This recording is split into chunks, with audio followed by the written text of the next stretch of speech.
اقرأ كتاب الله ترق جنانه وتنل عظيم الأجر والغفران رتله روي القلب من نفحاته كالماء يروي لهفا আসসালামু আলাইকুম এভরিওয়ান, আশা করি সবাই অনেক ভালো আছেন। আলহামদুলিল্লাহ আমরাও ভালো আছি। সো নতুন আরেকটা উইকলি ব্লগ নিয়ে আমি আপনাদের সামনে চলে আসলাম। পুরো উইকে আসলে কি হয় না হয় সব কিছু তো আর ক্যামেরা দিয়ে ক্যামেরা করা যায় না, বা অফ স্ক্রিন অনেক কিছুই থাকে, অনেক ধরনের কাজ থাকে। সবসময় আসলে যে ভিডিও করা হয় বা সবসময় আসলে ক্যামেরা করতেও ভালো লাগে না, ক্যামেরা বের করে এটা সেট করতেও ভালো লাগে না। সো অফ স্ক্রিন আসলে অনেক অনেক কাজ থাকে, যা আসলে অনেক সময় দেখানোও হয় না। যে দেখানো বলতে কি, মানে বোঝা যায় না যে আসলে কত কাজ থাকে।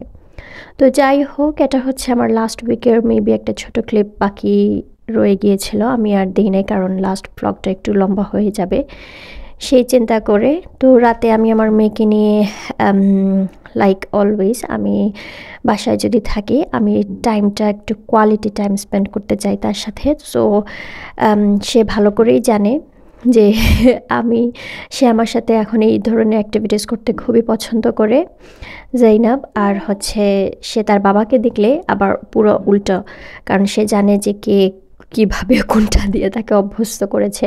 সো সে আমাকে দেখলে বলবে যে কালার কালার বা এইভাবে, আর তার বাবাকে দেখলে বলবে যে কার্টুন কার্টুন, কারণ সে জানে যে তার বাবা খুব ইজিলি তাকে কার্টুনের অ্যাক্সেস দিয়ে দেয়। তো তাকেই গিয়ে যে আবদার করবে। আমার কাছে আসলে সে কখনো বলে না যে সে কালার মানে কার্টুন দেখতে চায়, কারণ সে জানে যে যতই বলুক কোনো কাজ হবে না। আমি একদম অন স্ক্রিনের কী বলবো এগেইনস্টে আমি কিন্তু স্ক্রিন টাইম একদম পছন্দ করি না। সো যাই হোক, এখানে সে অ্যাক্টিভিটিস করছে, আর এইদিকে আমি সব কালার পেন্সিলগুলা শার্পনার করে রেখে দিয়েছি। আর করতে করতে মনে হচ্ছে যে আমার ছোটোবেলার কথা মনে হচ্ছে যে সব সময় পেন্সিল বা কোনো কিছু পেন্সিল বা কালার ভেঙে গেলেই আমরা কে কত শার্প করে এটা রাখতে পারি ওইটাই লেগে পড়তাম। তো যাই হোক, এদিকে আমি রাতের বেলা একটা একটা করে আস্তে আস্তে করে রিফিল করে ফেলছি। কিছু ডিম নিয়ে এসেছি, তারপর বিস্কিট নিয়ে এসেছি, সব কিছু রিফিল করে রেখে দিচ্ছি। কেন জানি কোনো কিছু রিফিলিং করা আমার কাছে অনেক সুদিং মনে হয়, অনেক ভালো লাগে। আচ্ছা, তো আমি এখন একটু স্ক্রিন টাইম নিয়ে কথা বলবো। স্ক্রিন টাইম হচ্ছে, আমি আমার বাচ্চার ক্ষেত্রেই বলছি, আমি যেভাবে আসলে প্ল্যান করেছিলাম তার জন্য স্ক্রিন টাইম আসলে উইদাউট স্ক্রিন টাইম এটা কিন্তু পসিবল। এবং এটা তখনই পসিবল যখন আপনার ফ্যামিলি সাপোর্টটা থাকে, যখন আপনার পার্টনার আপনাকে হেল্প করে। তো এটা আসলে একা কখনোই কোনোভাবেই সম্ভব না। অবশ্যই আমাদের মায়েদের অনেক ধরনের কাজ থাকে, কাজের কোনো শেষ নেই। আমাদের ক্ষেত্রে বলবো যে কাজের আসলে কোনো শেষ নেই। 24/7-এর উপরে যদি কোনো টাইম থাকে, আমি বলবো ওই টাইম পর্যন্ত আসলে আমরা কাজ করি, মানে কাজ থাকে, এটা না সেটা না এটা লেগেই থাকে। তো যাই হোক, যেটা বলতে চাচ্ছি যে আমি যেভাবে চেয়েছিলাম এটা পসিবল হইতো তখন যদি আমার হাজব্যান্ড সেও যদি আমার সাথে কোঅপারেট করতো। আর তাদের আসলে কথা কি বলবো, পুরো দিন তারাও তো কাজে থাকে, তারপর আবার আমার হাজব্যান্ড নাইট শিফটও করে আসে, যার জন্য আসলে আমি তার সাথে তেমন একটা আর্গুমেন্ট করতে পারি না এইসব জিনিস নিয়ে। একটা মানুষ পুরো রাত কাজ করে এসে তো স্বাভাবিক সকালে তো সে ঘুমাইতেই যাবে, তো সে মানে তাকে ঘুমাতে হয়। আর আমি যদি উইকেন্ডে যখন আমি কাজে যাই, তো সকালে তো সে তো উঠেই যায় না। তো এই জন্য আর কি সে ফোন দিয়ে রেখে দেয় বা স্ক্রিন দিয়ে রেখে দেয় ওইটা আর কি। তো এভাবেই আসলে সে এডিক্টেড হয়ে গিয়েছে। আর যেটা আমি বললাম, যদি সে একটু কোঅপারেট করতো, আমাকে একটু যদি হেল্প করতো, সে যদি একটু কষ্ট করতো, তাহলে হয়তো এই টাইম বা আমি তাকে একদমই কিন্তু স্ক্রিন টাইমটা অ্যাভয়েড করতে পারতাম। তো যাই হোক, এটা আমি জাস্ট আমার একটা পয়েন্ট অফ ভিউ, বা আমি আমার কথা বলছি, আমি অন্য কারো কোনো কিছুই মেনশন করছি না বা কোনো কথা বলছি না। অবশ্যই সবার ক্ষেত্রে জিনিস সেম না, ডিফারেন্ট অপিনিয়ন থাকতেই পারে, দ্যাটস নট সামথিং আনইউজুয়াল।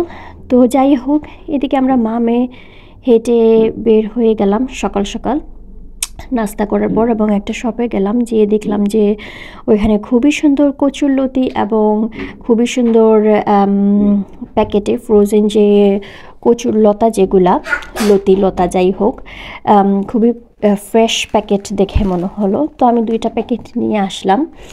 আর হচ্ছে কচুর শাক নিয়ে এসেছি, কচুরলতি বলছিলাম আগে, সরি, কচু শাক, কচুরলতির প্যাকেট আর হচ্ছে কচু শাক নিয়ে এসেছি। আর হচ্ছে এখানে দেখেন 50 pence করে এই গুঁড়া ইচা আবার বলছি সরি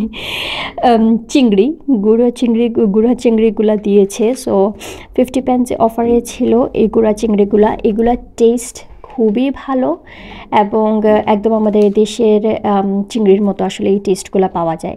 অন্য কোনো ধরনের চিংড়ি আমার কিন্তু তেমন একটা ভালো লাগে না, কেন জানি রাবারের মতো মনে হয়। আর এই যে মিডিয়াম সাইজের যে প্যাকেটটা নিয়ে এসেছি, ওই চিংড়িটাও কিন্তু অনেক ভালো ছিল। তো আমি এখানে 6 প্যাকেট নিয়ে এসেছিলাম 3 পাউন্ডে, আর হ্যাঁ 3 পাউন্ড করে নিয়ে এসেছি। তো আজকে ফাটাফাটি রান্না হবে। কচু শাক দেখে আমি আমার আসলে লোভ সামলাতে পারিনি, সত্যি কথা বলতে। আর এগুলো আসলে দেখবেন একবার যদি তৃষ্ণা মানে মিটিয়ে খাওয়া হয়, তারপর কিন্তু অনেক দিন যায় আর তেমন ক্রেভিং আসলে হয় না। কিন্তু সব কিছু পরে তো আমরা লতা পাতাই বাঙালি, তাই না? তো যাই হোক, আমি এখানে কচু বসিয়ে দিয়েছিলাম শুধুমাত্র ভালো করে ক্লিন করে, তারপরে একটু লবণ দিয়ে জাস্ট এটাকে ভালো করে সিদ্ধ হওয়ার জন্য ঢেকে রেখে দিয়েছিলাম। তারপর এখানে আমি কোনো ধরনের তেমন মশলা ইউজ করব না, জাস্ট হালকা আপনার হলুদ, মরিচ এবং হচ্ছে পেঁয়াজ দিয়েছি আমি মনে হয় 3 টিস্পুন, আর হচ্ছে কি দিলাম, রসুনও দিলাম মনে হয় 1 চা চামচ, এই তো। তো এইসব দেওয়ার পরে আমি সব কিছু কিন্তু একসাথে দিয়ে দিব। এখানে পুরো আস্ত একটা নাগা আমি দিয়ে দিচ্ছি।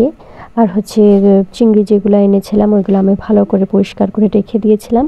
ওইখান থেকে পুরো প্যাকেটে কিন্তু অনেক চিংড়ি ছিল, মাশাআল্লাহ। আমি তো দেখে মানে অনায়াসে আপনার তরকারি হয়ে যাবে। তো আমি হাফ রেখে দিয়েছি আর হাফ এইটাতে এই যে ইয়েতে দিয়ে দিলাম, কচুতে দিয়ে দিলাম আর কি। তারপর আমার ওই যে পাতিল দেখতে পাচ্ছেন, এটাতে আমার শুটকির পানি বসিয়ে দিয়েছিলাম শুটকি সিদ্ধ হওয়ার জন্য, যাতে শুটকির পানি আমি দুটাতে ইউজ করতে পারি, কচুরলতি এবং শাকের দুটাতে।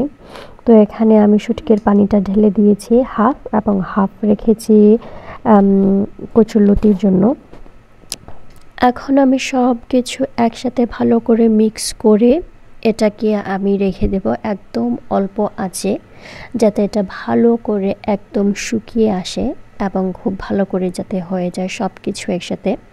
যেহেতু এই গুঁড়ো চিংড়িগুলো হতেও কিন্তু বেশি সময় লাগে না, কিন্তু কচু এমন একটা জিনিস, এটাকে আপনি ভালো করে যদি অনেকক্ষণ নিয়ে কিন্তু এটা খুবই একদম লো আছে, আমি বলবো যে ভালো করে কচুটাকে আপনি রেখে দিতে হবে এবং একটু পরপর মানে নেড়ে চেড়ে দিতে হবে, তা না হলে কিন্তু নিচে লেগে যাবে অনেক বেশি। এমনিতেই কিন্তু এই কচুটা যখন রান্না করা হয় তখন একটু কিন্তু মানে নিচে লেগে যায়, কিন্তু তারপরেও আপনি ভালো করে নাড়াচাড়া রাখতে হবে আর কি। আর এইদিকে আমি লতাটাও বসিয়ে দিয়েছি। এই লতি বলতে জানি না, আমার কেন জানি কেমন লাগে, সো আমি লতাই বলবো। সো এই লতা আমি বসিয়ে দিয়েছি এবং একদম কিন্তু সেমভাবে যেভাবে আমি কচু শাকটা বসিয়েছি একদম সেম ওইভাবেই সব কিছু দিয়ে আমি কিন্তু লতাটাও বসিয়ে দিয়েছি। এখানে জাস্ট ডিফারেন্সটা হচ্ছে, যেহেতু কচু শাকটা আমি আগে বয়েল করে ফেলেছিলাম একটু আগে, আর এখানে হচ্ছে লতার আমি সব কিছু একসাথে মিক্স করে তারপর আমি সরি আমি আসলে বারবার ভয়েস ওভার দিতে হচ্ছে আমার মেয়ের কারণে। কি কথা হচ্ছে না হচ্ছে আমার মনে হচ্ছে উল্টাপাল্টা কথা হয়ে যাচ্ছে, বারবার শুনতে হচ্ছে, রিপিট করতে হচ্ছে, আবার ভয়েস ওভার দিতে হচ্ছে। যাই হোক, সেম প্রসেসে আমি এটা বসিয়ে দিলাম এখানে। এখন এই দেখেন মাশাল্লাহ, আমি জানি না কেন ক্যামেরায় আসলে এত ফ্যাকাশে একটা কালার মনে হচ্ছে, যদিও দেখতে খুবই সুন্দর কালার হয়েছিল।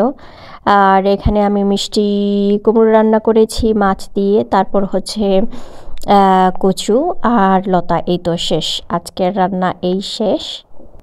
কেউ কেউ হয়তো মনে করবে নিজের রান্নার নিজেই প্রশংসা করছি, তেমন আসলে না। রান্না যেভাবেই হোক, যারই হোক না কেন, লবণ কম হোক বেশি হোক, খাবারের জিনিস অ্যাটলিস্ট সবাই আলহামদুলিল্লাহ বলা উচিত, এবং যেটা নসিবে থাকে সেটাই অবশ্যই আপনি আপনার সামনে আসবে।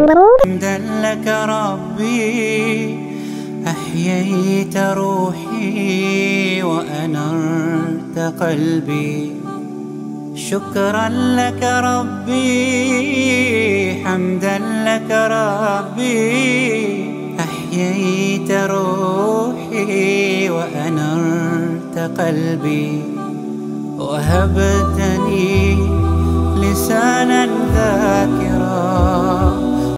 তো এই তো আমি উইকলি ক্লিনিং করে নিলাম আজকে, যে থার্সডে। কালকে যেহেতু আমার রান্নাবান্না মানে কালকে আমি রান্না করেছি, তো আজকে আর কোনো রান্নাবান্না নাই। এগুলা জানি না কার কতটুকু মনে আছে, এই ওয়ালগুলার কি অবস্থা ছিল।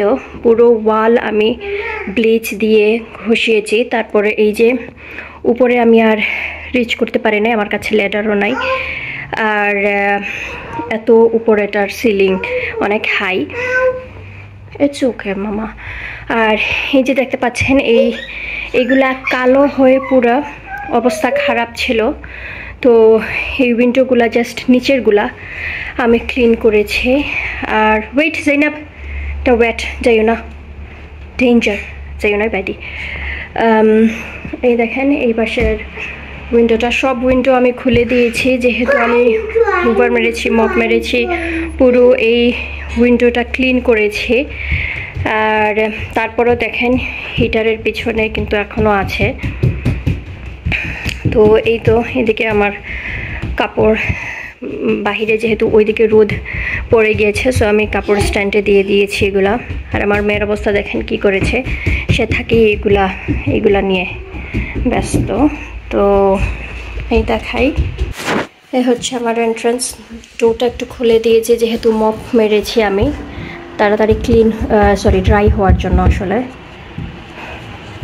তো এই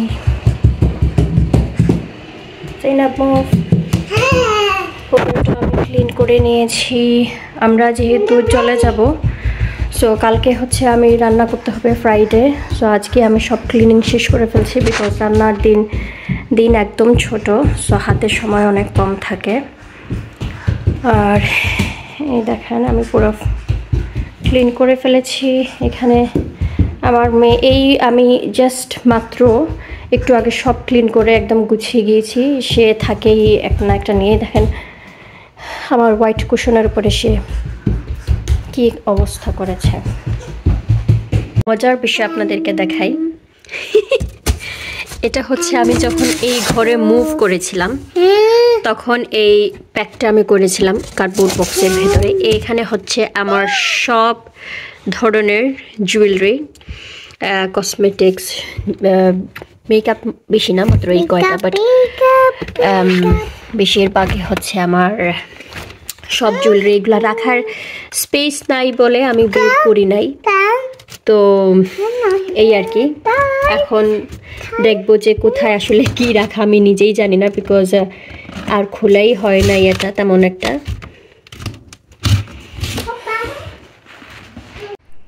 আশা করি আপনাদের সবার কাছে আজকে আমার এই ভিডিওটা অনেক ভালো লেগেছে। সো টিল নেক্সট টাইম, মাসসালামা। যে যেখানেই থাকেন, যেভাবেই থাকেন, ভালো থাকেন, সুস্থ থাকেন, এবং অবশ্যই আমাদেরকে দোয়ায় রাখবেন। আল্লাহ হাফেজ।